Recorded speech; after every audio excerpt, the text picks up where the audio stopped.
पर राहत मिली है। सबसे बड़ी तो ऑब्वियसली भारत पाक का जो सीज फायर हुआ, युद्ध विराम, वो एक सबसे बड़ा पॉजिटिव था।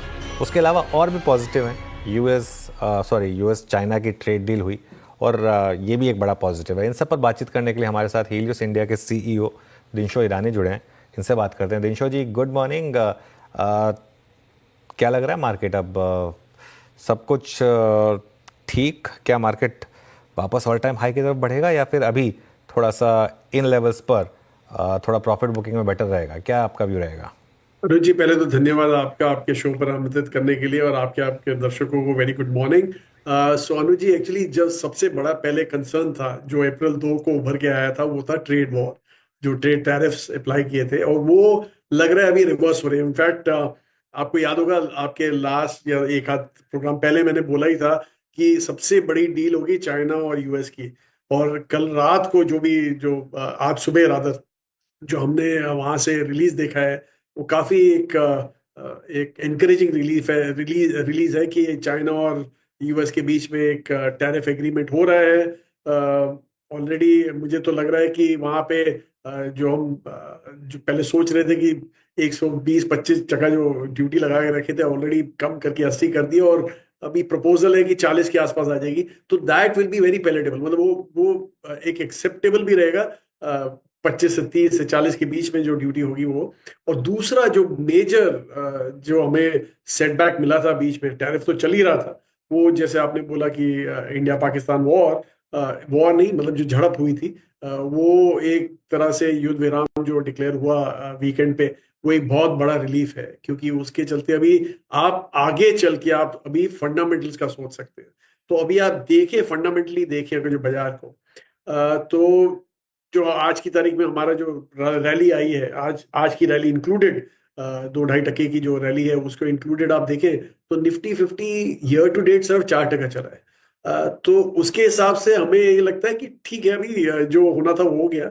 लेकिन आगे चल के जो फंडामेंटल्स हैं वो इतने आपको एक्साइटिंग नहीं दिख रहे। जो मार्च के क्वार्टर्स के नंबर्स हैं वो इतने एक्साइटिंग नहीं दिख रहे, तो इसलिए आपको काफी सिलेक्टिव रहना पड़ेगा आपको यहाँ पे।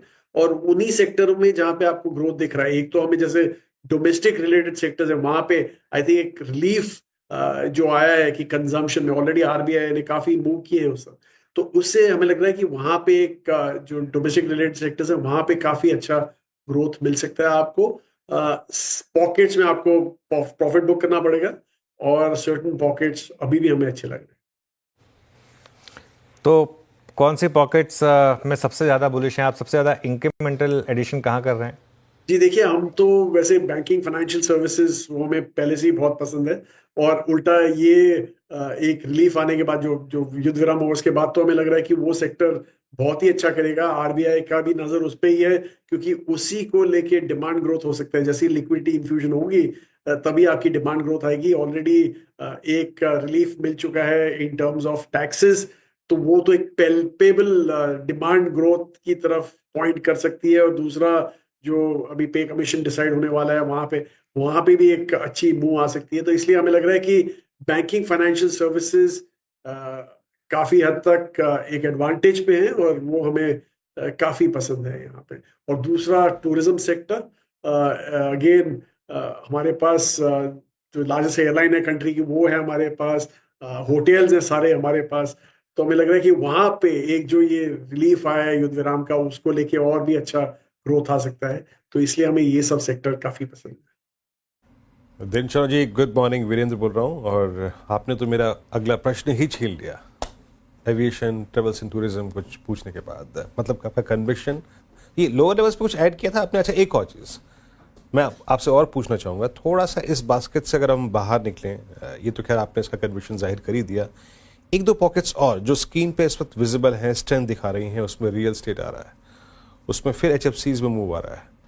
ये आपको कुछ अच्छा लग रहा है इसमें, या फिर इसको आपने अवॉइड किया हुआ है अभी इस वक्त?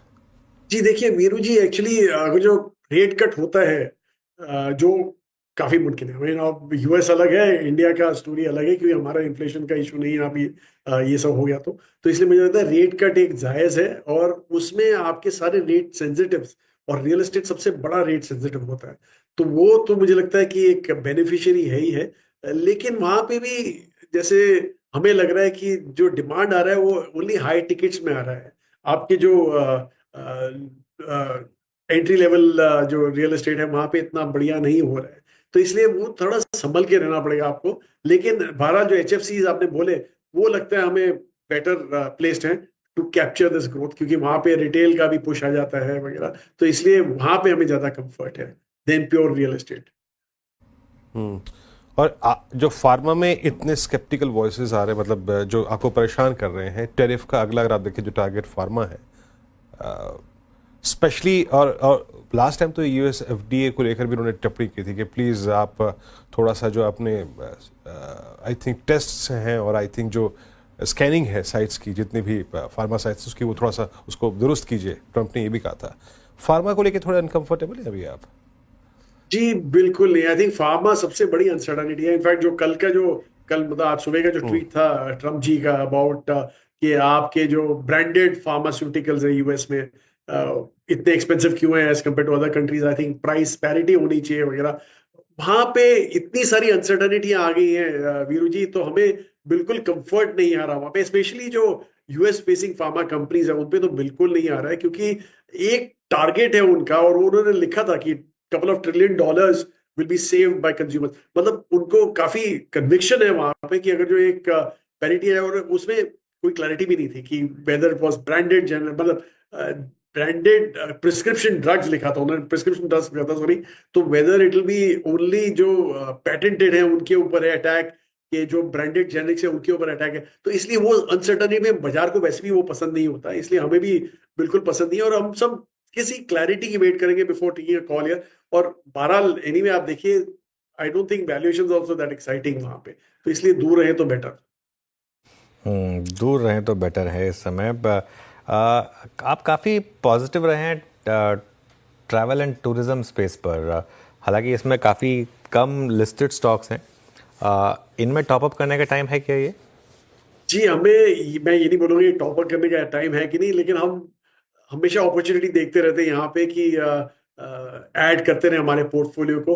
और एक्चुअली जो फ्रेश पैसा आता है वो हम प्रोपोर्शनली ऐड करते हैं, तो यहाँ पे ऐड हो ही जाता है वैसे हमारे से, और उल्टा वेट इंक्रीज ही किया हमने जो रिसेंट जो फॉल हुआ उसमें। इसलिए हमें लग रहा है कि आप एक दूसरी तरीके से देखें, नजरिए से देखें अनुज जी, तो ऐसा है कि क्वालिटी रूम्स इंडिया में काफी हद तक लिमिटेड है। और एक्चुअली डोमेस्टिक टूरिज्म जो पहले लैग करता था इंटरनेशनल टूरिज्म को, वो भी पिकअप होने लगा है। और डोमेस्टिक टूरिज्म फॉर्चुनेटली वो नहीं है बिल्कुल, आपका डिस्काउंट टूरिज्म नहीं है, इकोनॉमिक टूरिज्म नहीं है। डोमेस्टिक टूरिज्म ऑल्सो आजकल बिल्कुल क्वालिटी रूम्स देखते हैं। इनफैक्ट आप होटलों में जाएं तो आपको शायद ही कोई इंटरनेशनल टूरिस्ट दिखे, ज्यादातर आपको डोमेस्टिक ही दिखते हैं। तो इट्स ऑब्वियस कि यहाँ पे डिमांड पिकअप जो हुआ है उसके सैशिएट करने के लिए, उसको मीट करने के लिए मुझे लगता नहीं है कि इतने क्वालिटी रूम्स हैं। इसलिए हमें लग रहा है कि ये जो आपको जो ग्रोथ दिख रहा है आरपूज वगैरह में यहाँ पे, वो हमेशा जारी रहेगा, चलता रहेगा। सॉरी आरपॉब्स में वो हमेशा चलता रहेगा यहाँ पे, इसलिए हमें बिल्कुल बहुत ज्यादा कंफर्ट है यहाँ पे। Anyway I leave it to the others to decide क्या करना है। अच्छा दिनशॉ जी, आपने कोई ड्रोन मैन्युफैक्चरर पिक किया है क्या पिछले 10 दिन में? Sorry Viru ji, I missed out, कौन सा मैन्युफैक्चरर? Defence manufacturer. डिफेंस में ड्रोन मैन्युफैक्चरर्स, क्या भूमिका रही ड्रोन्स की इस पूरे 5 दिन में 6 दिन में, वो आपने देखा भी, आपका व्यू इस पर? जी एक्चुअली वीरू जी, अनफॉर्चुनेटली जो प्योर मैन्युफैक्चरर वो हमें बिल्कुल पसंद नहीं है, जो ड्रोन मैन्युफैक्चरर है वो, क्योंकि वहाँ पे काफ़ी इश्यूज हैं, फंडामेंटल भी है। उनका भी रिजल्ट भी आया था, और वैसे। और दूसरा जो आप डिफेंस कंपनी की बात करें, तो हमें ज़्यादातर इलेक्ट्रिकल, क्योंकि ये सारों में इलेक्ट्रॉनिक्स जाते हैं ड्रोन्स वगैरह में, तो इसलिए हमें इलेक्ट्रॉनिक वाले जो हैं वो ज़्यादा पसंद है यहाँ पे। जैसे भारत इलेक्ट्रॉनिक्स हो गया हमारा, हमें काफ़ी पसंद है ये यहाँ पे। और बाकी जो हैं वो काफ़ी लिमिटेड हैं, और उनका स्कोप भी काफ़ी लिमिटेड है, इसलिए हमें इतना ज़्यादा पसंद नहीं है हमारे लिए। ओके, चलिए, तो ये कुछ थीम्स इस समय कोई फ्रेश एडिशन आप ने किया हो रिसेंटली जिसके बारे में बता सकें, या किसी स्टॉक में अगर आपने फ्रेश पोजीशन ऐड की हो? जी एक्चुअली अनुज जी, जो फ्रेश तो नहीं है, लेकिन हमने कंपोनेंट मैन्युफैक्चरर्स आइडेंटिफाई किए थे जो हमें पसंद है, जो हमें लगता है कि चाइना प्लस वन काफी हद तक खेल सकते हैं, तो इसलिए हमें वहां पे एडिशन किए थे। जैसे ये टैरिफ वॉर चालू हुई थी तो हमें लगा कि शायद वहां पे एक हमें दिख सके। दूसरा जो टेक्सटाइल थे, जो क्लियर विनर है, मतलब जो एक्सपोर्टर्स हैं टेक्सटाइल के, वो हमने ऐड किए हैं यहाँ पे। और हमें भी यहाँ पे यही लग रहा है कि वो भी एक क्लियर विनर है, not only because of China plus one but also जो बांग्लादेश में हुआ वगैरह उसके चलते आई थिंक वहां पे हमें ज्यादा कंफर्ट है। इसलिए ये दो जो सेक्टर थे हमने ऐड किए over a period of time. Dinshaw ji, एक चीज़ है, आई मीन ये जो चाइना और यूएस की ट्रेड डील जो है वो लॉक हो जाती है अगर, और जो लग भी रहा है, उसके बाद आप हमारा जो ईएमएस सेगमेंट है उसको कैसे ट्रीट करेंगे? आई मीन डिक्सन इस बार बड़ा मूवर था, उसको एडवांटेज हमने पिछले 30 दिन में दिया भी था।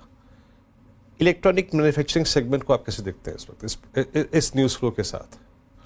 जी वीरू जी, एक्चुअली जो एंड प्रोड्यूसर है, मतलब जो एक्चुअल कंपोनेंट जो मैन्युफैक्चर करता है, आई थिंक उसको ज्यादा एडवांटेज होगा than actual manufacturer of the end product, consumer product.